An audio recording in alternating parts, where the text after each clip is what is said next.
ang tanan nga atong gibuhat dinhis kalibutan nagsintro gyud sa kaayuhan sa atong kinabuhi.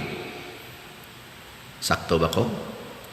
Bisag kung sa imong buhaton, manguyab ka para sa imong kaayuhan, magminyo ka para sa kaayuhan, mag-exercise ka para sa kaayuhan, muiskwela ka para sa kaayuhan, mukaon ka para maayo imong lawas, matug ka para sa kaayuhan, mangiskis ka sa kilay para munindot imong naong og jutay, pakulor ka sa buhok, ana. Hasta gani mangaway ka sa imong silingan para na sa imong kaayuhan, sa imong hunahuna ba? Nya imo pagyong patyon ang imong isig katao kay self-defense para gyapos kaayuhan. Himutag mga technology, advancement sa technology para sa kaayuhan. Himutag mga nuclear weapons for mass destruction para gyapon sa kaayuhan ang naa sa hunahuna.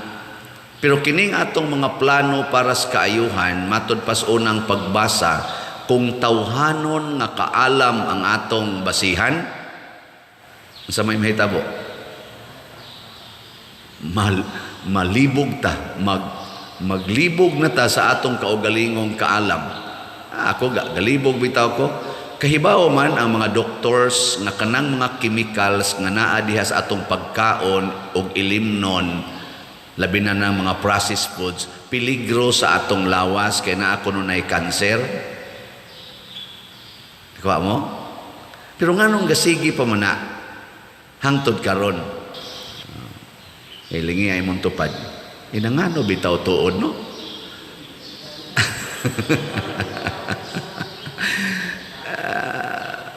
Maglibog lagi ta. Hadlok ta mga matay. Hadlok mga ditag climate change kuno, nga di mangyapon na makita. Pero naghimo tag mga nuclear weapons, purti na ng daghana, giihap gina nilag maayo, Amerika, China, Russia, tagpila ng ilang mga nuclear weapons, na kung mubuto ng mga butanga, kaya ato maginas pagbuto, ang malagila ng kadagko nila $1 billion sa ilang gasto, di na nila pabuton, unyag mubuto na tanan, hurot man kita. Yang anong wa man na kuhaa, nga makapatay man as tao, nya kana hinong pagputol og kahoy nga ni-encroach sa atong highway, dili putlon kay madaot ang atong ecology, nya mga matay kunuta. Unya siging bangga ang mga motor diha og uban nangamatay na, wa lang gyapon putla o kinsay in charge hazard man na. Gidili man gani ang pagparking anang mga national highway kay kuno unsa na obstruction nya hazard sa mga motorista. Unya dili putlon ang mga kahoy nga dagko kay punuan nga naa nasud tag 2 meters na gani ang encroachment sa national highway.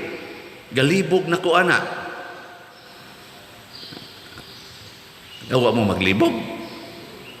Unya to ahinoy mga subdivisions nga gi-open, tagpila ka punuan sa mangga, punuan sa akasya, punuan gipangmutol, way kon hurot gyud ilisan dayog building, dito makadaot sa ecology. Ambot lang. Basta ako galibog nako. Mao na niingon ang unang pagbasa, kung gusto ganitang mahimong tinuod nga maalamon dinhis kalibutan, kinahanglang magpakabuang ta. Kinahanglan tang mabuang aron ta mahimong maalamon. Unsay pasabot ni San Pablo niini? Kanang gitawag sa kalibutan nga binuang, apan gisulti sa Ginoo, bunga sa kaalam sa Ginoo, mao nay atong sundon. Nya kung sundo na nato, mahimog yung nindot ang atong kinabuhi, maayo ang atong kinabuhi sa kalibutan. Bisan pag ang kalibutan moingon binuang man na. No, di ba? Ayaw kolore imong buhok, binuang man na. Timan ang gikolor nimo sa imong buhok, chemical baya na. Nya kanang imong mga buhok na baya na mga purses diha. Basin og naay musod unyang chemical ngadto, makanser ang imong lawas. Kanang moingon ang Ginoo, wala gyoy inom, pinaagi sa simbahan ba? Walay inom anang mga pills, wala anang mga ligation, kanang mga artificial contraceptives. Kana mga abortion, kuhaan na, minta binuang man na, ma-overpopulated man sa taana, suway kunog tuman, o tinuod bang ma-overpopulated ta. Suway ba? Mura na siya binuang, kanang moingon ang Ginoo, higugmaa ang imong kaaway. Patay sa taana, binuang man na, suway kunog higugma. Suwayan kuno nato nga maghigugmaay si Putin o si Zelensky. Ang atong mga political leaders nga karon na nagsigig away, gasig pangita og paagi nga mahugno ang kadtong nakadaog. Nyag sila na sad maoy makadaog, kari na sang napildi mo'y mangitag paagi aron mahugno na sad ang ilang administrasyon. So ayan kuno nato nga mutuma na sila anang gitawag og love your enemies. Unsa kay mahitabo sa atong katilingban? Ambot lang, kamo. Una-una mag-uli sa maayong kabubuton ang Russia o ang Ukraine, di na sila maggubat, magpasayloay na sila, nya magpaminaway sila sa usag-usa, maghigugmaay, unsay mahitabo sa ilang nasod o sa kalibutan? Maayo o dautan? Kibaw man daita.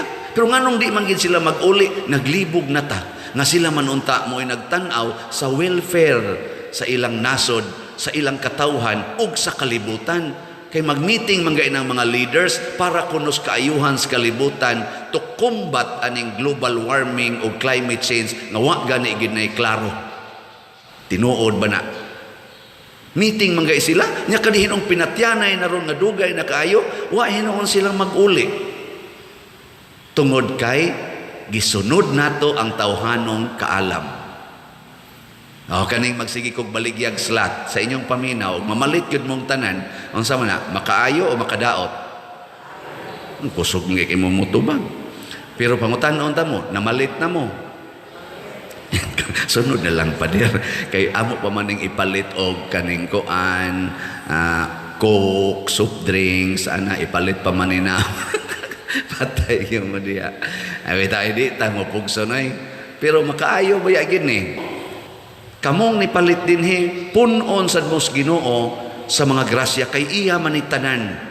Matod pa ni San Pablo sa atong unang pagbasa, kamong tanan tag-iya mo sa tanan nga nias kalibutan, makita og dili makita, karon og ang umaabot hasta pagani ang kinabuhi og kamatayon inyo ng tanan. Pero kamong tanan iya sad mo ni Kristo. Og si Kristo iya sa Dios. Sa ato pa, kitang tanan iya sa Dios. Pero kita, maka-enjoy ta sa tanan sa kalibutan kay gipiyal nis Ginoo nato. Munang duna patay ugma. Dili ta mga matay karon kay ang kinabuhi karon og umaabot ato sad na. Sige, lingi ay mong tupad katapos ang lingi.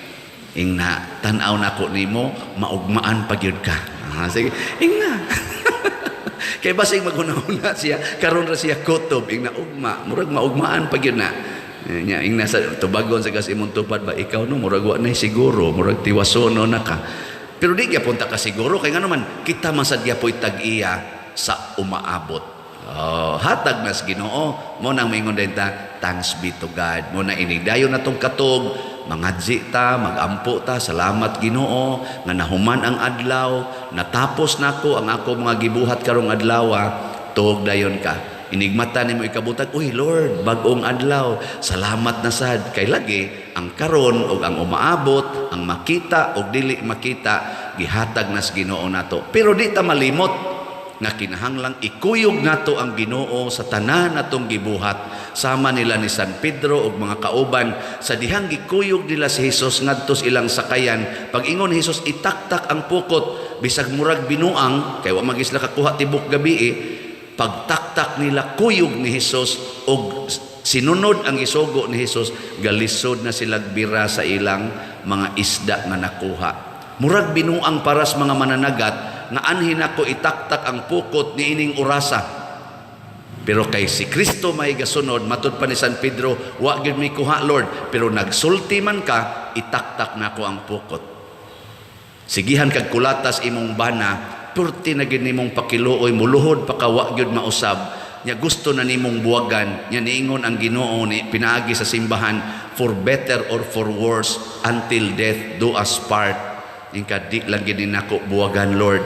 Bahala moabot na gid ang kamatayon, kay imo maning sugo. Ika may gasogo, di ko ni buwagan. Tanawa, human sa 40 ka tuig nga sigihan kag kulata, mausab gid na imong bana. Oh, buotan na kay na. Din aga ni na muhikap nimo, kay paralyzed naman siya. No?